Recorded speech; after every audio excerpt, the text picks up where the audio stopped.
I asked him how much it's going to cost to prepare and spray paint the gate. He said 700 cities, okay? And it seemed okay to me, but still you have to negotiate. I didn't have time to do too much comparison, so I said, okay, I'll give you 400. Then he said, oh no, 400 is too low, it's too low. Then I think, where did he go to next? He came to 550. Then I said, okay, my last is 500. That's it. So that's what we settled on.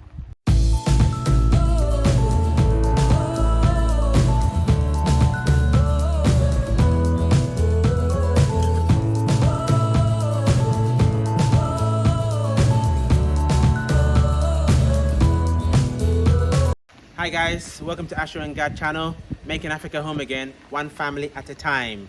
Welcome to another episode of a brief site update. But before I go ahead, thank you for all your support. It's really appreciated, and all the email queries that we get. Obviously occasionally we do a Q&A and answer some of the questions live on video. So we'll have another one of those coming up shortly. So on site today on this lovely Saturday afternoon, let's talk about the gate. So if the lovely crystal points towards our gate. Glory to thank you, Yehovah. It's all been sprayed now. The gate has all been sprayed and it looks very nice. We just done this morning, so it's still a bit wet. We can't touch it. So what's the process?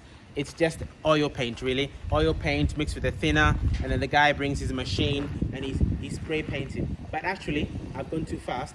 The first thing he had to do, because the gate was lying there for a long time, it was lying on the unoccupied plot for a long time, there were some bends in it, okay? So the first thing that had to be done, the welder needed to if you like, straighten all the bends. There were some cracks in it as well. So the guy who did the spraying, the first thing he had to do was use a filler. It's like a white filler. Fill up all the cracks. After all the cracks were filled up, he then sandpapers it to smoothen it up before he then uses the machine, which sprays the black oil paint, which is mixed with a thinner, because it's an oil-based paint, and it's sprayed on all over the gate. After all the dirt, all the dust that is trapped is actually blown away. So all the dust that is trapped is blown out of the gate, and then it's sprayed with the black oil paint. Actually, there's a picture on your screen right now, or a little video on your screen, that you can actually see the guy doing the spraying, and also the machine that he brought with him. Okay, so that's all done and dusted, which is great.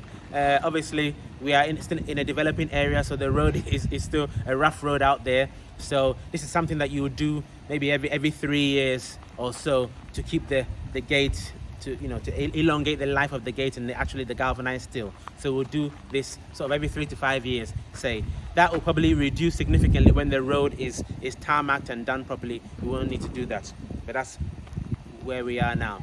Okay, in terms of cost, to do that spraying and if you like, preparation on the gate, as usual in Ghana, you always have to negotiate. If you're out in the diaspora and you don't know what I mean, here's an example. So initially I asked him how much it's going to cost to prepare and spray paint the gate. He said 700 cities, okay? And it seemed okay to me, but still you have to negotiate. I didn't have time to do too much comparison, so I said, okay, I'll give you 400. Then he said, oh no, 400 is too low, it's too low. Then I think, where did he go to next? He came to 550. Then I said, okay, my last is 500. That's it. So that's what we settled on. 500 cities, okay? So 500 cities. He came early this morning, started about 8:30 in the morning and finished around 12:30. So about 4 hours work, and that was 500 cities. So that is something for you. If you're out in the diaspora, you're coming to the motherland, to Ghana, to build, you have to negotiate everything. Every little counts. If you don't, you're gonna get screwed over for everything, and it mounts up and you're just wasting money. Okay, so remember that. All right, what next? Let's go have a look at this this borehole pump cover. I covered it last time, but I think I was a bit too fast, so let's have a look at it now. It's progressed a little bit as well.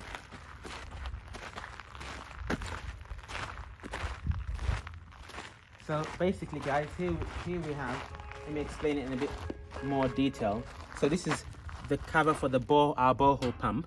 Okay, now these metal elements, which have been welded to the underside, our builder is going to chisel a chunk of the block on each of the 4 corners, and so that this piece of metal is going to sink right into the block and be, if you like, be cemented or concreted over, so that this cover will be flush with the surface of the block.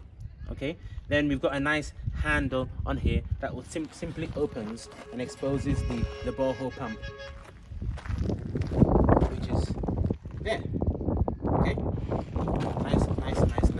nice and easy. All right, so that's that sorted. Hopefully that all makes sense now. Why is it tilted? Oh, this It's construction. it's not tilted anymore.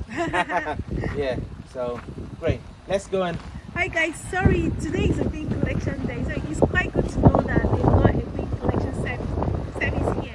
I'm really happy about it. Yes, Yeah? the bin collection service, that is really great. And because initially, before we moved into the area, when we asked people around, they said, oh, we just burn it, or we dig a hole in the ground and we just leave it there. But obviously we don't want that, so I'm very happy that there's a bin collection service in this area, developing area.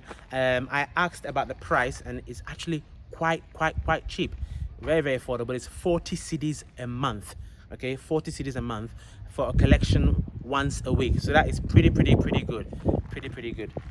So up and coming area. In fact, if you go to other parts of the area, it's even more developing at a faster rate than ours. They got the guttering going, they got the road going. So we hope in a year or two this area will be completely advanced.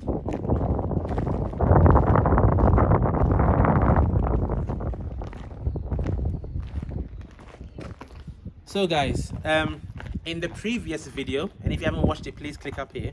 In the previous video, I talked about the previous electrician who we sacked strikes again. And if you look at the cable there, he forgot the neutral cable. Okay. The neutral, is it green? No, the green yellow is the earth. Yeah. The black is the live or the phase, but you need the neutral. What color? Has it got a different? The color is used is red in there. Red. So that would be a red cable, but you need a neutral. You need phase and neutral to work. So right now, as it stands, the generator does not work, or will not work. But we've done, thank you. We've done further investigations this morning with our new electrician, and what we have discovered is that the cables are still in this junction box here. Okay, unfortunately, it's covered now, but we opened this, and all the cables are in there. Okay. Even the red one? Even the red one, they're in there. He didn't pull it out? He didn't pull it through. Oh, okay. So what that means is, but he didn't pull it through, he's kind of cut it. So what that means is, we cannot use that same type of cable, because that cable in there is for inside, it's not for outside. So we're going to have to buy a junction box. We're going to have to buy a junction box out here and connect in an armored cable, a 2 or 3 core 10 mil armored cable, which will then run from here through the duct. There's a duct under the ground, and then they'll pull it up to that location. Okay, so I'm very happy about that. a very simple solution. I was having nightmares. I thought we would have to start chiseling the wall and everything, but thank God that, well, at least he pulled it to there. He didn't finish his job, but at least we have it there. We're just going to joint it with an armored cable, pull it through the duct, and then we'll back out there. No problems. Our generator will work absolutely fine. So that's really good in that sense. In terms of let me look at my notes to make sure I haven't forgotten anything. I just want to give you an update on a couple of issues that we had that have now been resolved. One was with the our solar water heater control panel. Initially, because it's some electronics. Okay, some electronics when they're in operation, I'm getting a bit technical here, unfortunately. They leak some current to the earth. What happens with that is you end up tripping the RCBO all the time. Okay, so when you identify such equipment, okay, all you have to do is change the RCBO for that particular item. Okay, so that was the issue we're having with the solar water panel. So now we've removed the RCBO and replaced it with a normal Type C MCB, Type C breaker and distribution board. Now it's working perfectly. The water is pumping perfectly into the water tank. The temperature is reaching the temperature we've set, 70 degrees and more for the water. So that's absolutely perfect. We're going to go and have a look, so I can just show you that all we can find. And also we're going to go and have a look at the pump cover that has been installed for the roof. All right, let's go and have a look.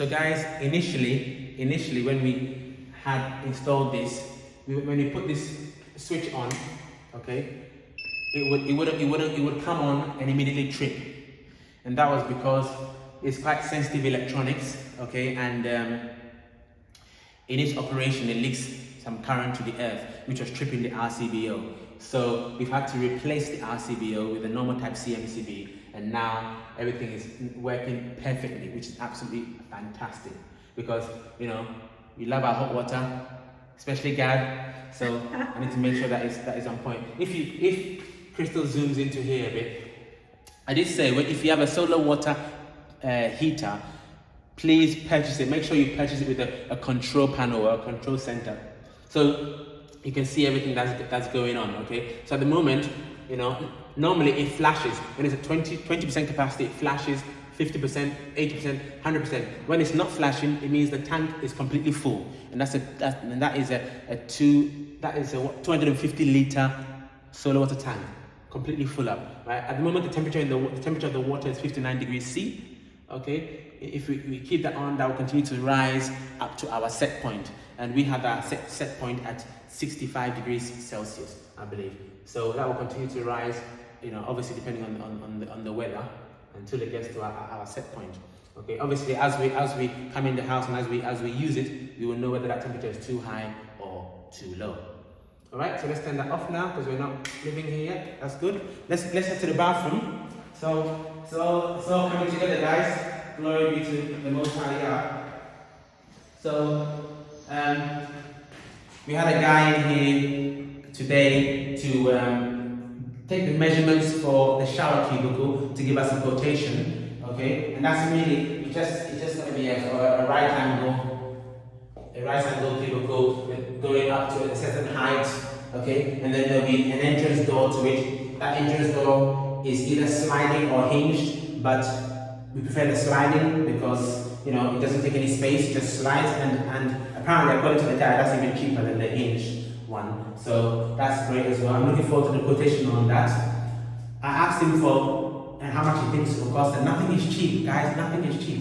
He reckons that glass shower cubicle, I've got some example pictures on your screen if you haven't seen what I'm talking about before. He said he reckoned that it's going to be probably about 4,000 Ghana cedis. Okay, and that's not cheap. That's not cheap at all. Or maybe 3,000 Ghana cedis for this one. This is a bit smaller. But the room downstairs, which is a bit bigger, probably about 4,000. So you got about 3,000 to 4,000 Ghana cedis. So that's not cheap. Before his labor comes into it, you know, you've got four bathrooms to take care of. So. Yeah. But you know that it can also open from the inside. They can push it. Yeah, you can push it in as well. Rather than pull it out. So, exactly. Like where we live is pushed in. So yeah. But he's saying not like that. No. I'd rather he's saying the hinge is more expensive than the slide. That means hinge could be much better than the slide. Oh. Remember in that hotel, we had the sliding one. Mm-hmm. There was always water leakage from the. Oh, yeah, but that's not to do with the sliding. That's more to do with the ceiling. Because once they fix it on the ground, once they fix it on this, right, and they fix it on the walls, they have to put a sealant in between. So that's not to do with the door. It's to do with how they properly seal the gap. Okay. Yeah. How they properly seal it. The sliding is better. I think opening and getting just sliding, man. Cool. All right. So last but not least on the points today, but you know what? He's going to provide the cost for the hinge and the slide, so we can look at both. Mm-hmm. Yeah, he'll provide the cost for both. You know, I think that in actual fact, I can't remember. Because the thing is, sliding stuff usually have problems here. I don't think they. Do you know what I mean? Yeah. Okay. Well, he seems to think that the sliding. Really has problems, yeah. He said. Yeah. But look, we'll see. We'll see. The quotation will come in. And guys, comment below. What do you think? Do you think the shower cubicle is better to be a sliding door or a hinged open and shut door? You know. Comment below. Let's see what you guys think. Yeah. Let's head up and quickly have a look at the power cupboard.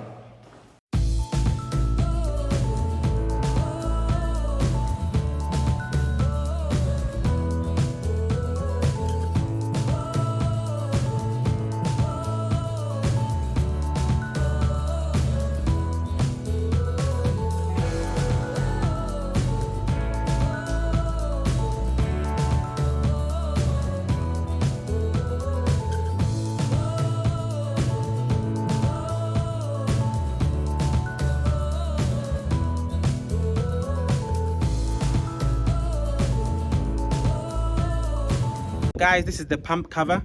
Okay, this is the water pump that's here. Obviously, we've covered it to prevent it to prevent rain from coming in from the top and from the side. Obviously, it needs to have ventilation going through it.